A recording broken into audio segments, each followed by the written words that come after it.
So growing up, just like most kids, I wanted to be just like my older brother and just like my dad when I was young. And one of the things my dad used to do in our like random moments of positive family time is my dad used to take us to this restaurant called Clark's. And Clark's was known in Boston for having these really big burgers. Like they were huge, like big as the plate. And we'd sit at the table and my dad would order and my older brother would order and my little brother would order. And I always ordered what my older brother would order. And when my burger came, I would pick up the burger and my little 8-year-old hands would mush the burger into my face. I'd take the biggest bite I could. And then I would put the burger down and it would look like a little tiny squirrel bit it. And I would get overwhelmed. Like, how am I going to eat this burger? And my dad would see the look of overwhelm on my face. He would reach over, cut the burger into 8 pieces. And I would immediately experience a calming, like a relaxing, like, oh, now I can eat it. Somehow as if cutting it into 8 pieces reduced the quantity of the burger. Then I would pick up each 8th and eat the burger. So recently, this past week at my solution-focused couples intensive that I do, we were talking about the overwhelming feeling that sometimes clients get when we ask them questions. And I heard about this really cool thing called the Goldilocks Rule. And somebody wrote a book, I think the person's name was White, but somebody wrote a book about this thing that in the book they called the Goldilocks Rule, which is you've got to set a goal that is like big enough to make you uncomfortable, but small enough that you think you can attain it.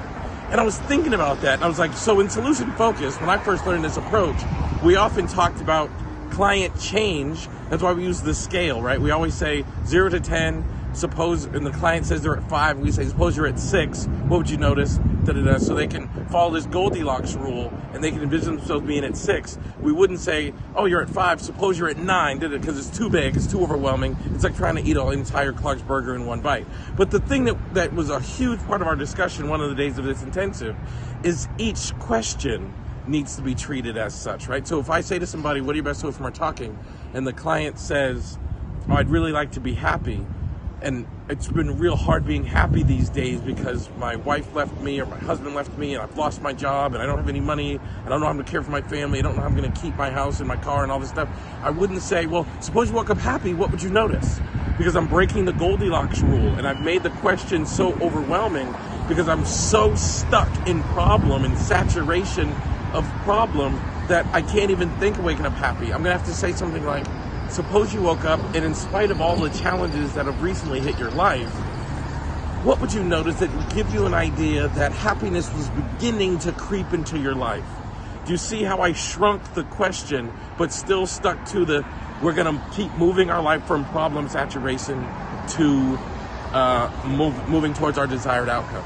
So I guess what I want to say is it's not just about having small attainable goals as it relates to change. It's also about making sure that your questions challenge the client enough, but also don't cause your client to feel overwhelmed as if they can't answer them.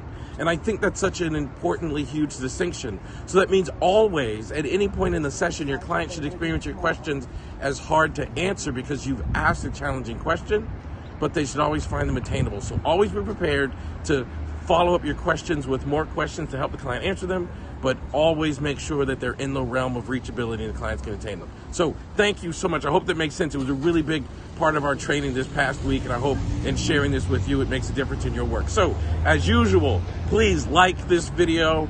Head on over to my website, elliottconnie.com. There's loads of free stuff over there. If you're watching on the YouTube channel, hit the subscribe button and hit the bell so you get a notification every time I share a YouTube video. Share this on your social media platform to spread the word about how amazing this approach is, and I'll see you next time.